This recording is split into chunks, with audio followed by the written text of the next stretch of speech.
Hello everyone! Today gagawa naman tayo ng batter para sa ating Korean corn dogs. Ito yung mga recipe na gagawin natin. And ano pa bang sunod-sunod doon is ilalagay lang natin sila dito sa bowl. So again, tinamad ako maglagay ng tripod. So pakita ko na sa inyo pag na-mix ko na silang lahat. Okay, so ito na yung ating butter. Whisk lang natin ito. So what we will do is, lalagay lang natin ito sa ref. Tapos every morning, pagkakain na, doon na lang natin ibababa at i-deep fry yung ating corn dog. So, diba? So, yun lang. Para fresh na fresh. Yun lang. Happy eating! Sana okay to. Okay, so we're all set tomorrow. And ready na natin yung ating hotdog. Ginamit natin tong Korean sausage natin. At pag iluluto na natin, i-dip lang natin to doon. Coat ng breadcrumbs at ipiprito. So, tingnan natin bukas ano itsura nila. Hello! So, there's a change of plan. Gutom na daw si Jamueats. So, ngayon, i-coat na natin to. Yan, parang ganyan. Hanggang dun sa ilalim. And then, i-fry natin siya dito sa deep fryer. Pero, teka lang. Paano ko ba i-coat yan lahat? Oops! Ayan, sabi kasi dun, dapat isa may loaf pan ko siya ilagay. Pero, tinamad na kasi ako yung maraming hugasin.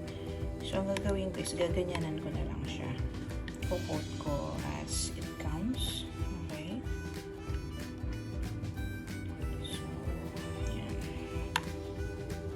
Kasi ako nakaluto ng milky donut kahapon. So, nagugutom si Jamueats. Gusto niya daw ng baked goodies.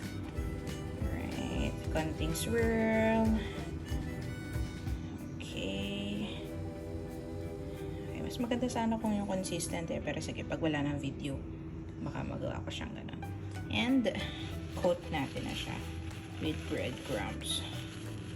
Ganyan. So, make sure lang na ma-coat natin as much as we can. So, dito sa deep fryer, try natin magluto one at a time. Siguro tingnan natin kung kasya. Kung mainit na siya. Kasya kaya. Uy, kaya. Ay, pero yung dulo hindi. Anyway, try lang natin siguro for 3 minutes. Yan natin kung may itsura. Okay, so ito na yung short nila. Try natin i-deep fry ng 3 minutes. And then, tingnan natin may itsura. Tada! So, ito na itsura ng ating corn dog. So, yeah, ilagyan na lang natin ng ketchup para mas masarap. Sige lang. Happy eating! Okay, so sabi ni Jam, masarap daw siya pag may cheese. So, next time, gagawa tayo ng may cheese. So, I opened up